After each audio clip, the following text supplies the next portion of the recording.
Media మిత్రులకు నమస్కారం. సరే, కొండా సురేఖ గారి మాటలు గత వారం రోజులుగా చూస్తూ ఉన్నాం.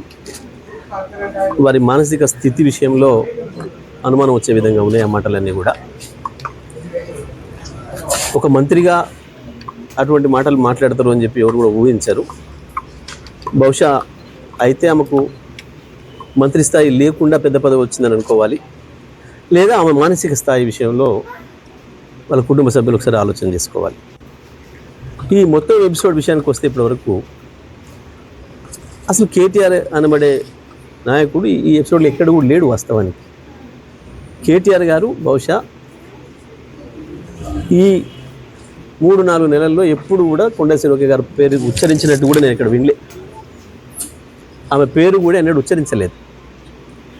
దాంట్లో మీరు వారి మీద ఎందుకు మాట్లాడుతుందో ఆమె చాలా ఆశ్చర్యంగా ఉంది. ఇది ప్రజలకు ఆశ్చర్యంగా ఉంది. సోషల్ మీడియాలో ఏదో ఆకతాయిలు ఏదో పోస్ట్ పెట్టినరు అని అంటే, సోషల్ మీడియాలో ఆకతాయిలు పోస్ట్ పెట్టడం అనేది మనం సోషల్ మీడియా యాక్టివ్ అయిన తర్వాత గత 10-12 సంవత్సరాలుగా చూస్తూనే ఉన్నాం. ఆ రకంగా మా మీద కూడా ఎన్నో పెట్టారు మా నాయకులు. కొన్నిటి మీద చర్యలు తీసుకోగలిగిన కాడ తీసుకున్నారు, లేదు తీసుకోలేని కాడ తీసుకోలేదు. అయినా మాకు అక్కర లేకపోయినప్పటికీ కూడా మా హరీష్ రావు గారు స్పందించిండు, సరే ఎందుకు కాదు అని చెప్పి అయిపోయింది మా పార్టీ నుంచి.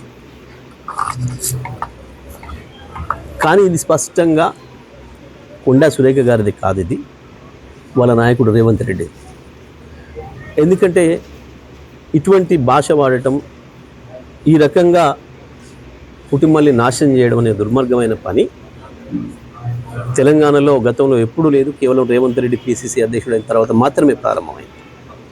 అంతకుముందు ఇటువంటి పదజాలాన్ని ఇప్పుడు కూడా చూడలేదు మనం ఎన్నడూ కూడా. పక్క రాష్ట్రాల్లో జరుగుతుంటే కూడా మనం బాధపడే వాళ్ళం, అరే అట్లాంటి జరగకుండా ఉండాల్సి ఉండే, మొత్తం రాజకీయ నాయకత్వం యొక్క గౌరవం తగ్గించే పద్ధతుల్లో వాళ్ళు మాట్లాడుతున్నారు అని మనం భావించినాం. కానీ వాళ్ళ అది తెలంగాణకి రావడం అనేది మన దురదృష్టం.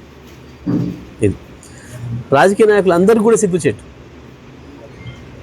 ఇది ఒక్క అన్న వాళ్ళకే కాదు, ఎందుకంటే తెలంగాణలో కూడా ఇదే సంస్కృతి వచ్చింది అని చెప్పి మిగతా రాష్ట్రాల ప్రజలు భావించే పరిస్థితి వచ్చింది. నేను దాని గురించి వాళ్ళు బాధపడుతున్నాను. వాస్తవానికి ఈ ఆమె గురించి మాట్లాడడం అయితే అనవసరం అనే భావన ఉంది నాకైతే. ఆమె ఇంకేదో పిచ్చి మాట మాట్లాడింది నిన్న రెచ్చిపోయి. ఇంకా ఏంది అసలు ఇది అంత కారణం? రేవంత్ రెడ్డి స్పష్టంగా హామీల విషయంలో విఫలం చెందిండు. దాంట్లో నుంచి ప్రజల్ని పక్కదారి పట్టించడం కొరకు రకరకాల డైవర్షన్ పార్టీ